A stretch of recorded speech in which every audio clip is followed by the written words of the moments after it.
지진이 우리나라하고도 많이 연관성이 있게 되었습니다.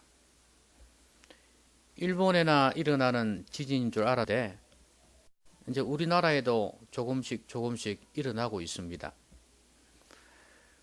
그런데 이번에 환태평양 지역에 지진이 조금 일어났는데요. 그런데 일본은 워낙 준비가 잘 되어 있어 가지고 피해가 적습니다. 그런데 이 다른 나라는 똑같은 크기 혹은 그보다 더 작은 크기로 일어났는데도 피해가 더 많아요. 왜 그럴까요? 건물들이 내진 설계가 되어 있기 때문에 그렇습니다. 그러니까 지진에 대비해서 설계를 딱 해놓으니까 강한 충격에서도 별로 흔들리지 않는 것입니다. 그런데 다른 나라는 그러지 못하기 때문에 금방 폭삭 내려앉아요. 그러니까 많은 사람들이 다치고 죽는 겁니다. 이 설계를 잘해야 되죠. 근데 지진을 대비하기 위한 건물뿐만 아니라 우리 일반 건물 마찬가지 아닙니까? 설계를 잘 하는 것이 중요하고 또 중요한 것은 설계를 잘 했었어도 설계대로 시공을 해야 돼요. 여러분 건물이 갑자기 무너졌다 그러면 형사들이 어디에 무엇을 가지고 조사를 합니까? 설계도대로 건축을 했느냐 이걸 가지고 조사를 한단 말이죠. 그러니까 설계도가 잘 되었으면 이제 설계도도 잘 되었는지 보겠죠. 그런데 잘 되었는데도 불구하고 시공을 설계도대로 안 하면 이제는 처벌을 받게 돼 있어요. 그래서 무너지는 경우가 많다고 말이죠.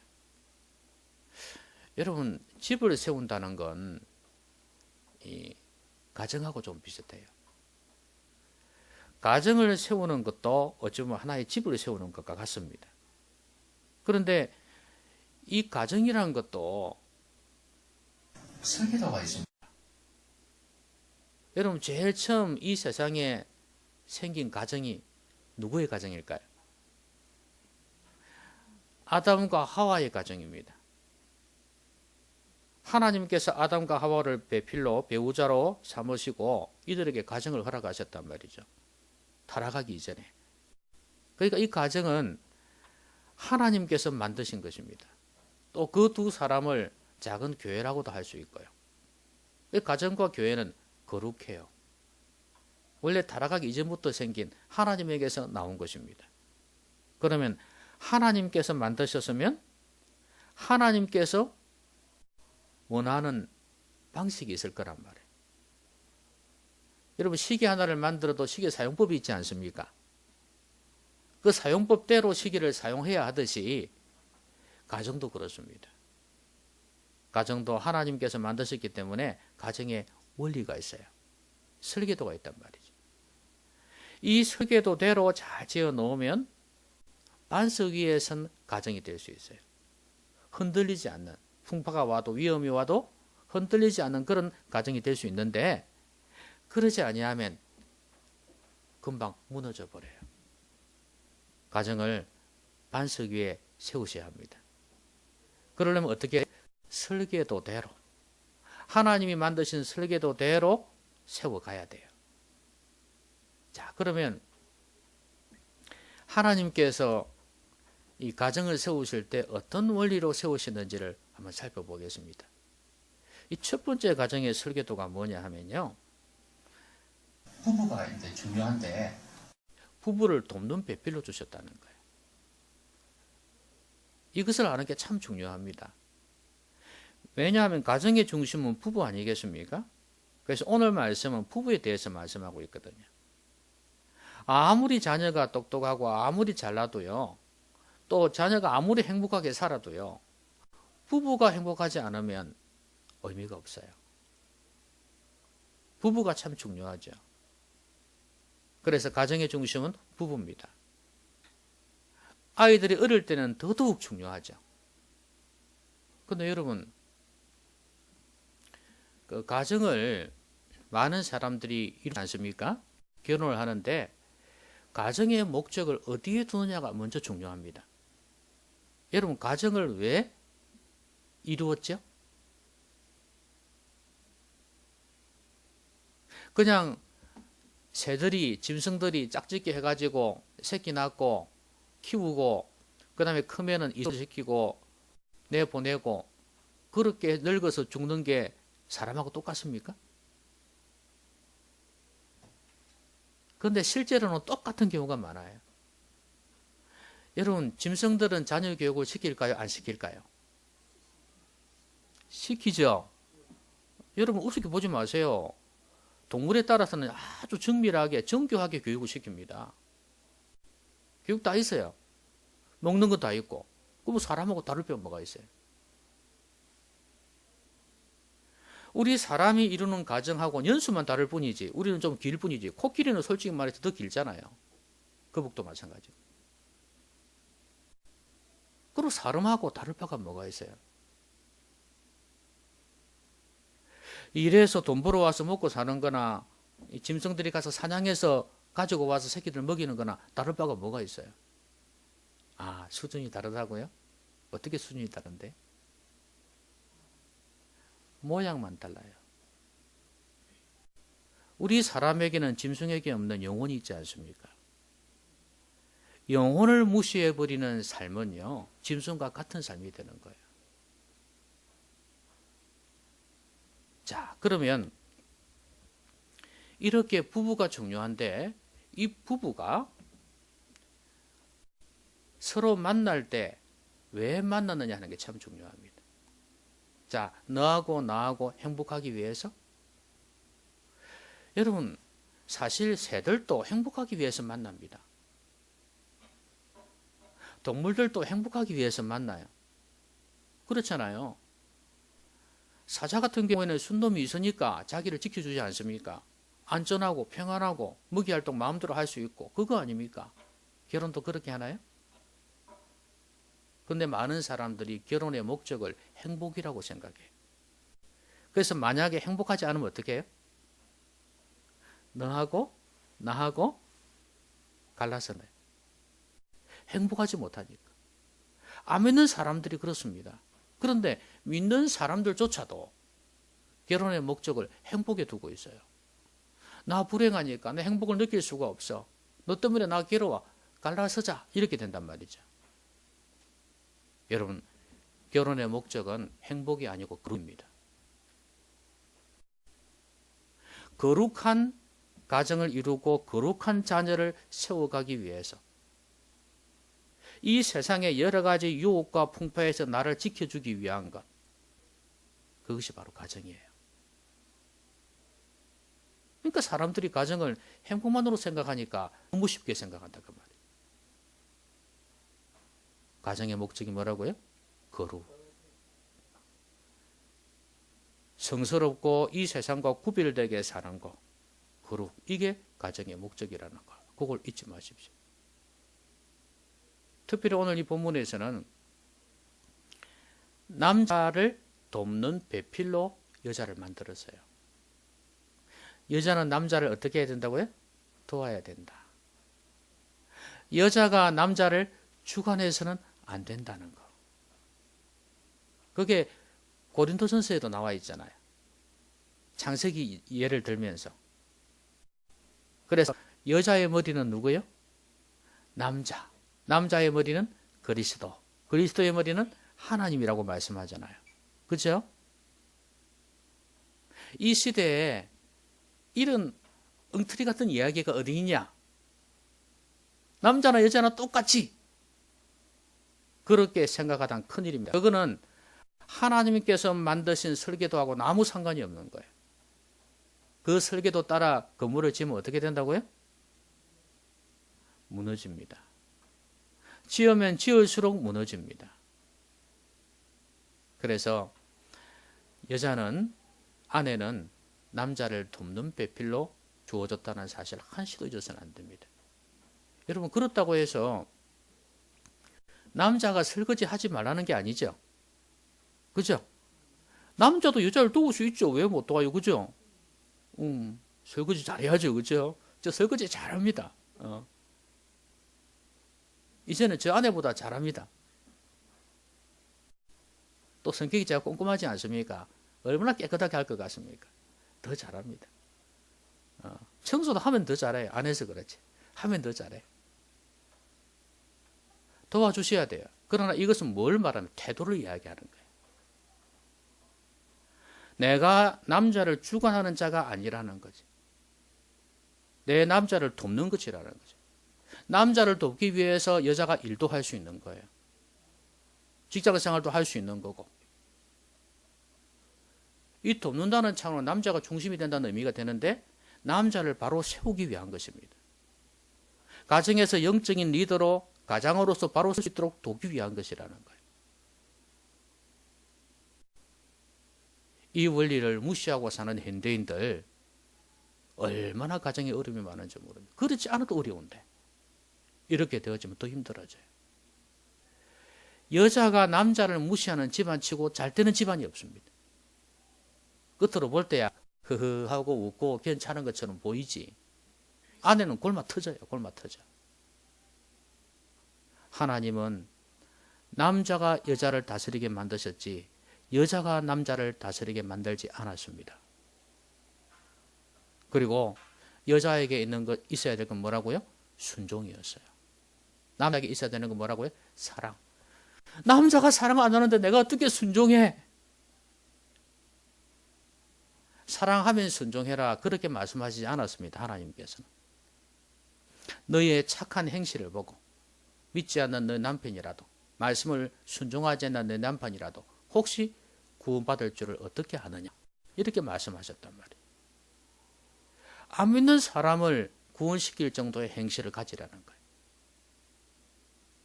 그러면 믿는 사람에 대해서는 말할 것도 없죠. 그렇다고 남자분들 좋아하지 마세요. 하고 있을 필요가 없어요.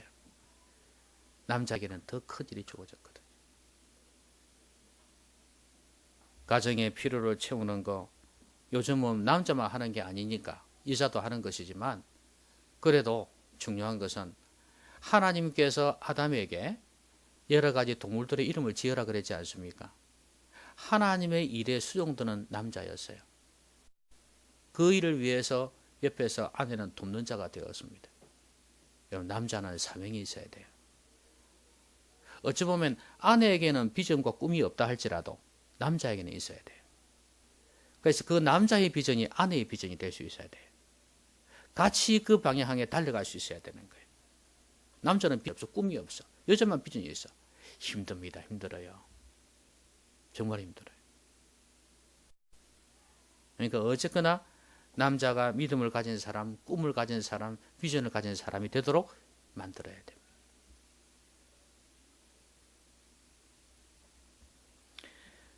근데 여자를 만들 때 어떻게 만들었다 그랬습니까?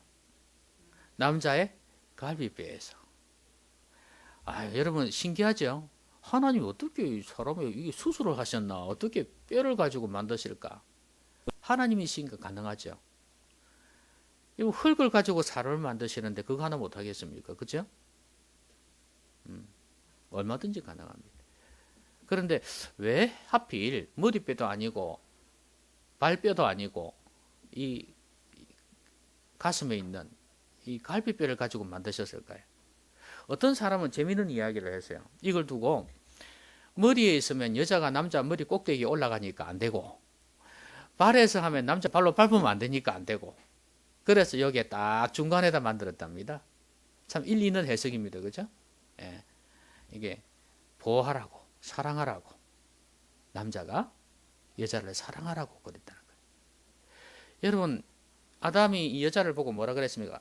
최초의 사랑 고백인데 남자가 여자에게 하는 사랑 고백입니다. 뭡니까? I love you가 아니고요. 이게 오늘 본문에 나와 있어요. 뭐라고 고백했죠? 내 뼈 중에 뼈요, 살 중에 살이라 그랬습니다. 그럼 자기한테서 나갔으니까. 여러분 뼈는 딱딱하죠. 강함을 나타내고 살은요 부드럽죠. 약함을 나타낸다고 볼 때 이걸 보면 뭐가 생각이 나냐 하면 결혼할 때 그 서약하는 거 있지 않습니까? 슬플 때나 기쁠 때나 약할 때나 강할 때나 그 다음에 가난할 때나 부할 때나 내가 늘 당신과 함께 하겠다. 그런 서약을 하잖아요. 그렇죠? 어찌 보면 살은 약하고 가난하고 연약한 그런 걸 나타내고 그다음에 뼈는 딱딱하니까 강한 거, 부자, 잘 나가는 걸 이야기할 수도 있어요. 그렇죠? 그러니까 그럼에도 불구하고 양쪽의 다 경우에도 내가 당신을 보호하겠다. 이 갈비뼈를 보호하듯이 이렇게 사랑하겠다. 그런 고백으로 생각한다면 상당히 아름답지요? 여러분, 남자가 이렇습니다. 원래 성경에서 남자에게 사랑, 여자에게 순종, 이게 창세기에서부터 출발하는 거예요. 이 원리를 갖다 무시해버리면 가정이 무너지기 쉽습니다. 왜 현대 가정이 이혼이 많냐? 이것 때문이에요. 이 원리가 잘 지켜지는 가정은요, 정말 아름답게 서갈 수가 있을 겁니다. 지금 제 아내도 잘 듣고 있겠죠, 그죠? 저 뒤에서, 그죠? 네. 사랑과 순종. 여러분도 지금 잘 듣고 있죠? 저는 남자로서 잘 듣고 있습니다. 말하면서 듣고 있습니다. 여러분, 아내로서 잘 드시고 남편으로서 잘 들으셔야 됩니다. 사실 이렇게 온전하게 이 남자와 여자의 역할을 하면서 순종하는 가정, 살아가는 가정은 쉽지는 않을 거예요. 그러나 어느 정도냐가 중요하죠. 우리는 가능하면 그 자리에까지 이르도록 애를 써야 돼요. 자, 그 다음에 24년 보십시다. 두 번째 설계도가 나와요. 이러므로 남자가 부모를 떠나 그의 아내와 합하여 둘이 한 몸을 이룰지로다. 자, 여기에 보니까 남자가 부모를 떠나라고 그랬어요. 여러분, 그러면 이 말씀은 남자가 부모님을 모시면 안 된다는 이야기인가요? 그럼 여기서 떠난다는 것은 뭘까요? 육체적인 떠남? 지리적인 거리를 두라는 이야기인가요? 그건 아니죠. 그건 아니에요. 그럼 다 떠나야 되게? 연로한 부모님 모시고 살 수 있잖아요. 자, 그러면 여기서 떠나라는 건 뭐냐 하면 정신적으로, 영적으로 독립할 수 있어야 된다는 거예요. 많은 자녀들이 결혼을 했음에도 불구하고 물론 형편에 따라서는 부모의 도움 받을 수도 있습니다. 그러나 주도적인 건 뭐예요? 물론 몸이 너무 아프거나 이런 게는 생활이 안 되면은 부모한테 부모가 부자면 돈 받을 수 있죠. 그렇죠? 그거 어쩔 수 없는 거 아니에요. 그러나 그게 아니라 건강하고 괜찮은데도 불구하고 모든 생활을 부모에게 의탁한다는 것은 아니다 이 말이에요. 이 경제적인 면도 있습니다. 주는 내가 하고 그러면서 혹시 어려울 때 도움 받는 거는 그걸 누가 뭐라 하겠습니까? 그렇죠? 그러니까 주는 내 책임은 내가 져야 된다는 걸 이야기하는 거고 그 다음에 정신적인 면에서도 독립을 해야 돼. 맨날 어린아이 같아가지고 결혼해가지고도 일만 생기면 부부끼리 의논해야 되는데 쪼르르 달려가가지고 엄마 요새 또 어머니라고도 안 하네. 엄마 그러면서 또 이쿵 저쿵 이야기를 합니다. 스스로 무언가를 결정하지는 못해. 정신적으로 너무 어린 거예요.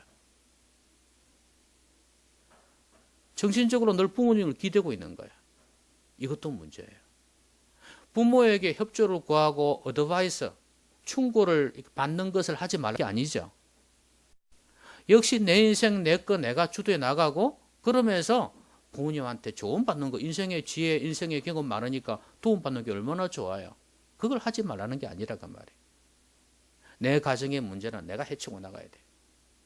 자녀가 말을 안 듣는다. 자녀가 어려움이 생겼다. 그럴 때 어떻게 해야 돼? 부모에게 쪼르르 달려가지 말고 내가 어떻게 하면 이 자녀 교육 어떻게 해야 될 것인가? 부부간의 문제를 어떻게 해야 될 것인가?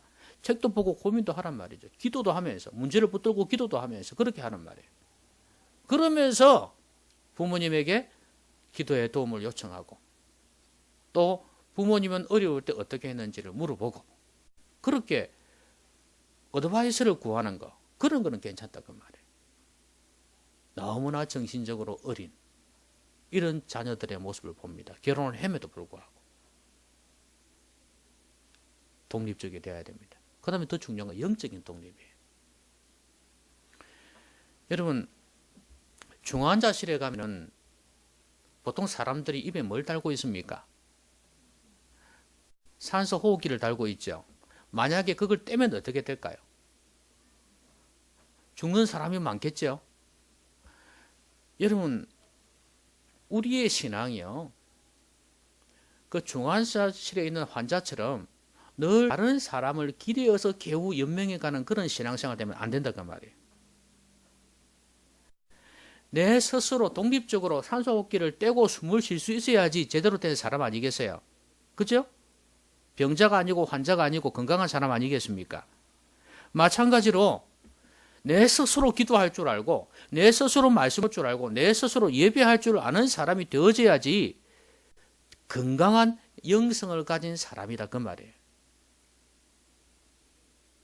맨날 엄마 기도해 주세요. 아빠 기도해 주세요. 자기는 기도 안 하면서.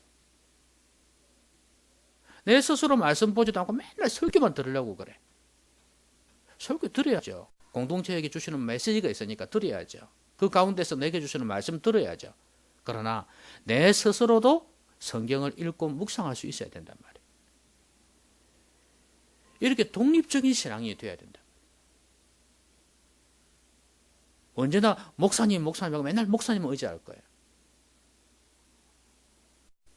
내 스스로 신앙생활을 하는 사람들이 되어져야 돼. 오히려 목회자를 이용하시라고 말이에요. 내 신앙의 기초가 부족하다 그러면 목사님 좀 공부 좀 합시다. 아니 뭐 내가 처음 교회로 왔는데 또 교회를 좀 다녔지만 잘 모르는 게 많습니다. 좀 가르쳐 주세요. 응? 그렇게 해서 팀을 구성해서 공부를 하고 그렇게 스스로 독립적으로 배워가고 세워가는 얼마나 멋있어요. 부모를 떠나라는 말은 독립적이 되라는 거예요. 경제적으로, 정신적으로, 영적으로 독립적이 되라. 그럼 부모는 어떻게 해야 되겠어요? 부모는 어떻게 해야 되겠어요? 떠나 보내줘야 된단 말이에요. 옛날에 아들 때가 아니에요. 이제는 결혼해서 떠나면요 마누라의 남편이에요. 이제는 가정이 그 아들 가정이 중요하단 말이죠. 딸의 가정이 중요하단 말이에요. 요새는 하도 여자들이 중심이 돼가지고 모계 사회가 돼가지고 딸이 중요해. 사회를 갖고 쥐락펴락 막 이러는 집안이 많죠. 어? 이제는 딸이 결혼해서요 독립시켜 보내줘야 돼요. 맨날 간섭하고 그러지 마세요. 부부가 둘이서 조화시켜 가면 영적으로 조화되고 지적으로 조화되고 정신적으로 조화되어 가려면 그것도 힘든데 거기에 부모까지 들어가 가지고 신우까지 들어가 가지고 이러쿵저러쿵 하고 있으면 제대로 되겠냐 그 말이에요. 물론 그 젊은 부부가 잘못되어 갈 때는 많은 충고를 해줄 수 있겠죠. 그러나 주도적인 역할은 못합니다. 아무리 말을 끌고 가도 물은 못 먹입니다. 그래서 전혀 총각 때 교육을 잘 시키는 게 중요해요. 그리고 결혼해서도 어찌 보면 또 며느리와 아들, 딸과 아이 어찌 보면 같이 있기 때문에 교육이 더 쉬울 수도 있는데 어떤 면에서는 어쨌거나 이들을 교육을 잘 시켜주는 것입니다. 신앙교육을 잘 시켜줘서 스스로 독립적이 되게 해주는 게 부모의 역할이에요. 오늘날 영적인 면에서 독립하지 못하는 늘 의존적인 그런 자녀들이 너무 많습니다. 큰일입니다. 결혼하기 전에 안 배워놓으면 결혼해서도 힘들어요. 여러분, 자녀들에게 이런 아름다운 부모가 되려면 부모님도 잘 교육을 받아야 됩니다. 그래서 독립시켜주는 부모가 되어져야 된다. 언제까지나 끼고 살 겁니까?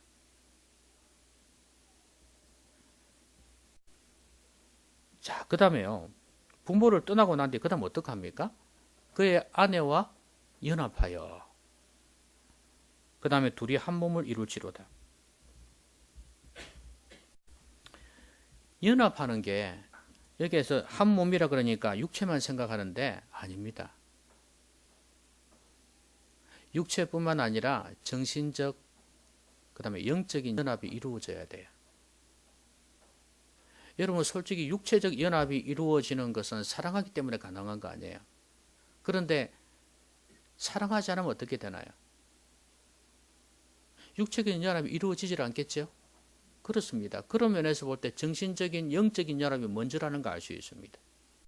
이게 돼야지 육체적 연합도 이루어지는 거 아니겠어요? 어디 많은 사람이 나는 사랑하는데 정신적으로 하나가 되는데 육체적 연합 안 해요. 물론 나이가 들면 그럴 수 있겠죠. 자꾸 나이가 들어가면서 육체적 연합의 빈도수는 낮아질 수밖에 없을 겁니다. 그렇지만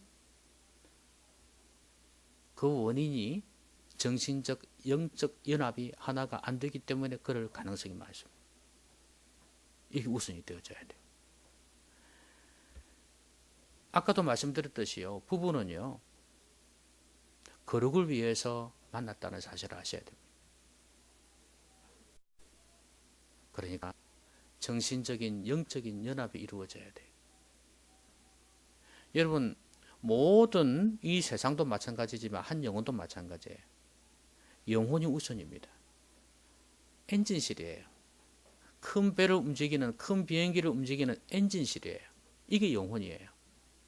영혼이 안 되어 있으면 영혼이 죽어 있으면 영혼이 병들어 있으면 전체를 움직이기 힘들어요. 결국 가정도 마찬가지입니다. 가정에 엔진실이 있단 말이에요. 사령탑이 있단 말이에요. 그것은 바로 영적인 하나됨이에요. 부부가 영적으로 하나 되어져서 가정의 지성소를 만들어야 된다 그 말이에요. 그렇게 되어질 때 가정이 영적으로 든든하게 서갈 수 있다는 거예요. 이 하나됨을 이루어야 됩니다. 여러분 영적으로 하나 되는 게 얼마나 중요한지 몰라요. 그래서 부부는 같은 교회에서 같이 신앙생활 하는 게 최고 좋습니다. 같은 말씀을 먹으면서 같은 꿈을 가지고 사는 게 참 중요해요. 그게 진정으로 하나 되는 겁니다. 남편이 꿈을 가지고 믿음을 가지고 비전을 가지고 나아갈 때 아내가 하나가 되어주고 아니면 남자가 좀 부족하면 아내가 그렇게 되면 남편이 하나 되어준다면 영적으로 하나 될 가능성이 많죠. 남편은 기도 많이 하는데 부부는 기도가 안 돼. 남편은 말씀 많이 보는데 아내는 말씀이 안 돼. 이래 되면 이 부부가 균형이 안 맞아요. 하나가 안 돼요. 같이 힘써줘야 돼.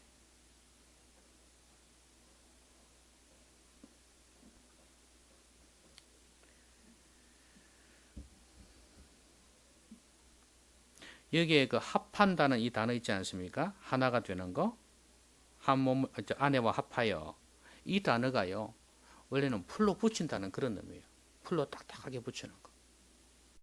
그러니까 이렇게 붙여놓은 걸 그러니까 여기서는 없는데 하나님이 짝지어 주신 것을 사람이 나누지 못할지니라는 그 말씀 있지 않습니까?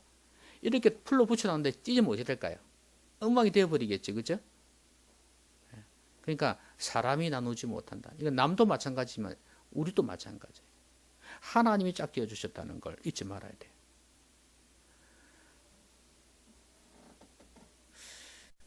그러니까 입에서 뭐 니하고 못 살겠다,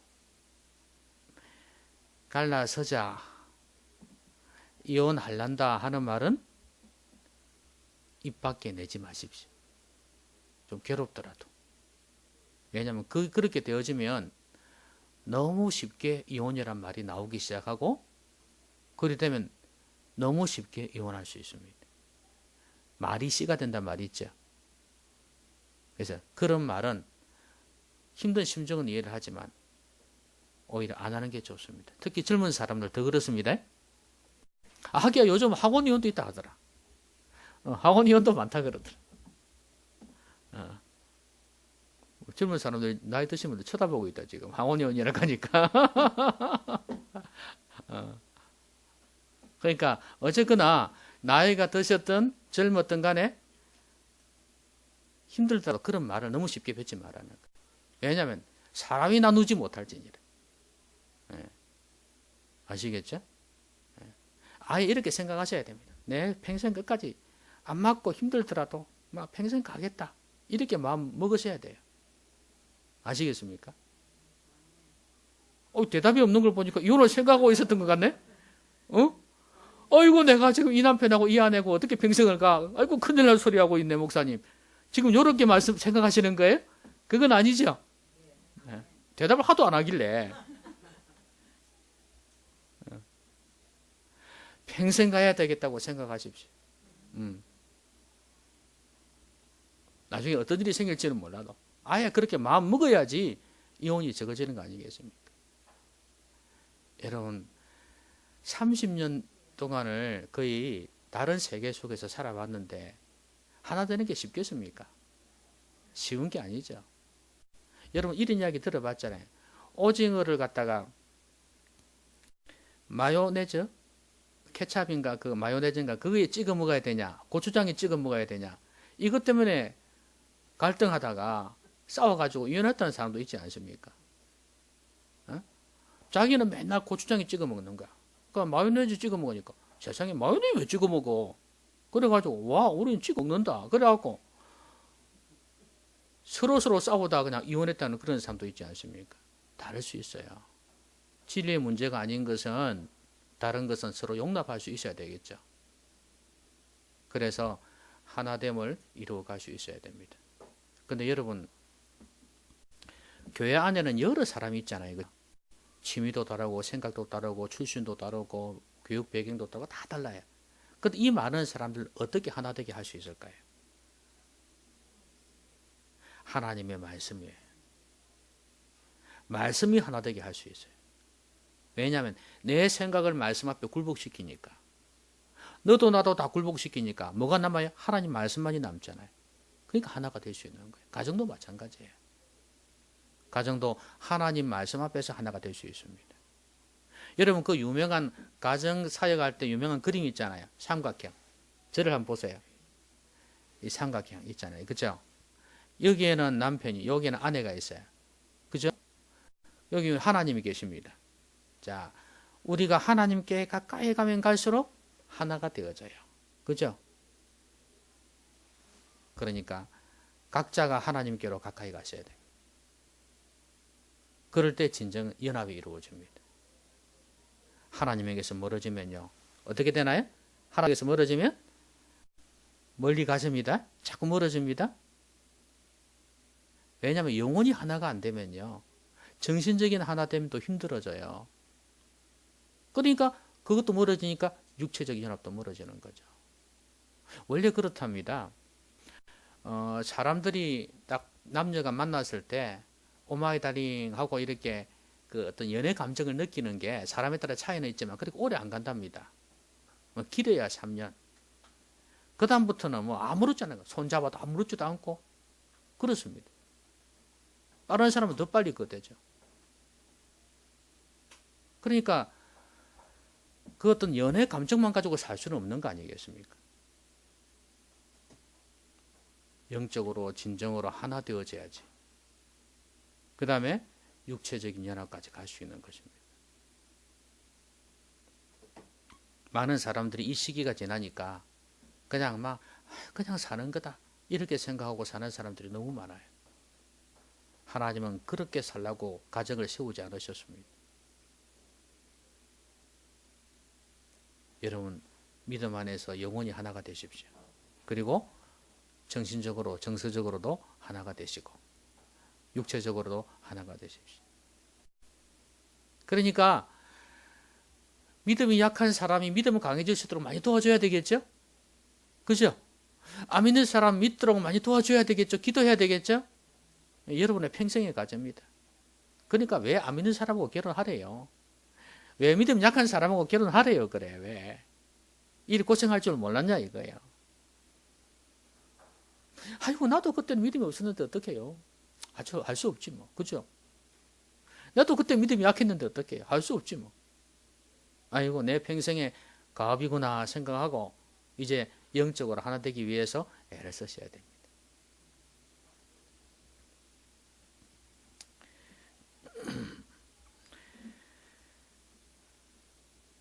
그 마지막에 이런 구절이 있죠. 아담과 그의 아내 두 사람이 벌거벗었으나 부끄러워하지 아니하니라. 근데 여러분, 이 부끄러워하지 아니했는데 이게 언제 깨어졌어요? 선악과를 따먹고 난 뒤에, 그 다음에 벌거벗은 걸 부끄러워했다 그랬지 않습니까? 죄가 들어오고 난 뒤에. 죄가 없으니까 부끄럽지 않았던 거예요. 여러분, 혼전 순결이 왜 중요한지 알겠죠? 저는 젊은이들에게 그런 이야기를 자주 합니다. 내가 결혼을 했는데 내 아내가 옛날에 좀 놀다가 온 여자였다. 그러면 어떻게 될라? 몰랐는데 나중에 결혼하니까 알고 보니까 그런 거예요.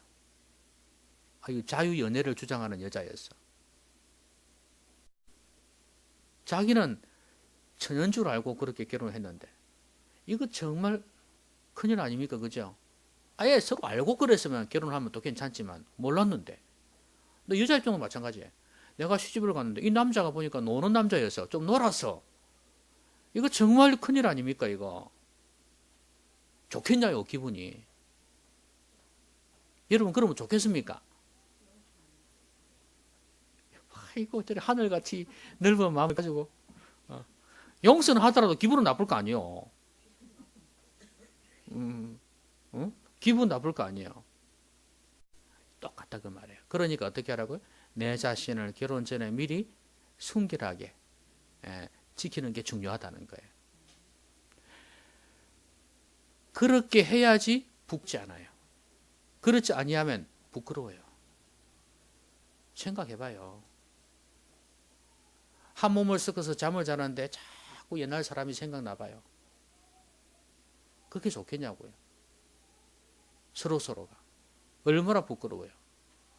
끝으로는 안 그런 척 하지만 속으로는 양심 있는 사람이라 부끄럽죠. 그래서 순결을 지켜야 된다는 걸. 이게 진정한 하나됨 아니겠어요? 안 그래요. 부끄럽지 않아야지 진정으로 하나 돼요. 그렇지 않으면 하나 안 됩니다. 정신적으로 하나 안 돼요. 더더구나 영적으로 하나 되기 힘들어요. 왜냐하면 세상에 그런 정조며 순결이며 이런 게 관심 없는 사람 너무 많아요. 오로지 뭐예요? 요거 돈이에요. 돈. 요즘은 돈이 최고예요. 돈 많은 사람이면요, 학교를 고등학교 나와도 좋아요. 돈 많은 사람이면 요즘은 그렇습니다. 저희 말씀드렸잖아요. 그 대학, 좋은 대학 나가고 그 예쁘고 탤런트한 이런 여자들이 고등학교 나와가지고 운동 좀 잘하는, 돈 많이 버는 그런 사람한테 시집 가는 걸 선호하고 있다니까. 얼마나 많이 갑니까? 솔직히 이야기해서. 운동 하나밖에 볼 게 뭐 있어요? 솔직히 이야기해서. 그런데도 간단 말이에요. 돈이 많으니까. 무슨 지성이 있으면 무슨 교양이 되겠냐 그 말이에요.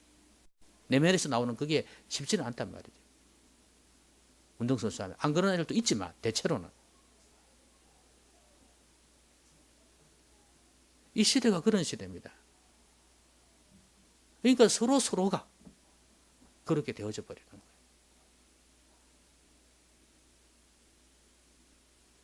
아무리 이 시대가 타락해도 우리는 이걸 지켜야 돼요. 그러면서 그게 진정한 하나됨을 이룰 수 있다는 걸 잊지 말아야 돼요. 여러분, 자녀를 교육시킬 때 혹은 손자를 교육시킬 때 또 좀 나이가 좀 젊으면 부부도 마찬가지. 이것을 바로 꼭 지켜야 됩니다. 그래서 아름다운 가정을 이루어갈 수 있도록 그렇게 해야 합니다. 말씀 뵙겠습니다. 오늘날 가정이 많이 무너지는 이유가 뭘까요? 이혼율이 급성장했죠. 여러분 몰라서 그렇지요.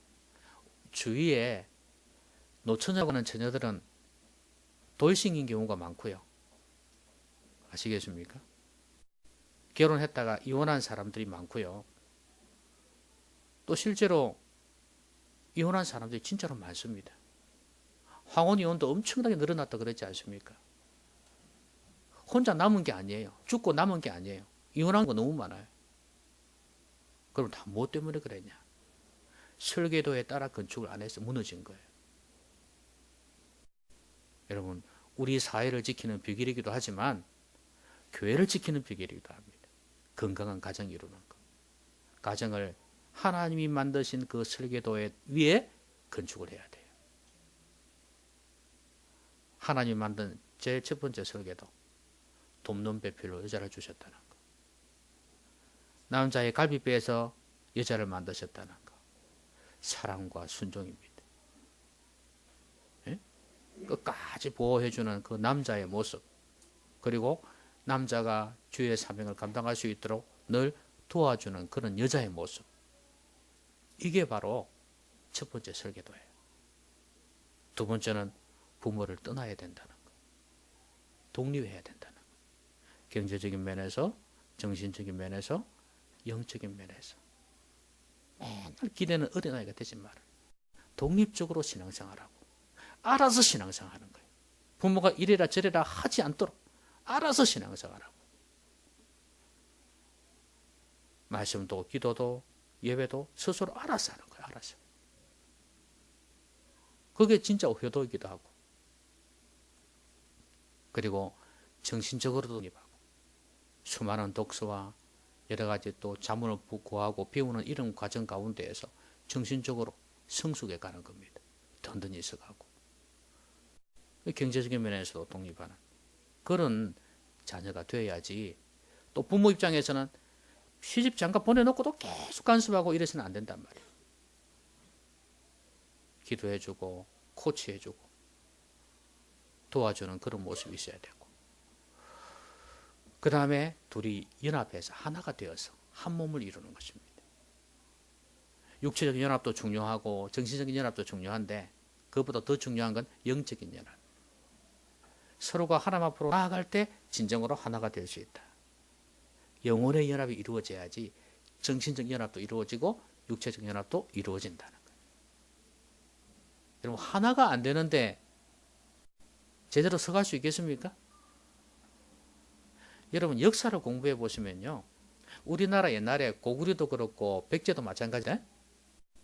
그리고 중국의 진나라도 마찬가지고 그 전에 주나라도 마찬가지고, 이 나라들이 왜 망했는 줄 아십니까?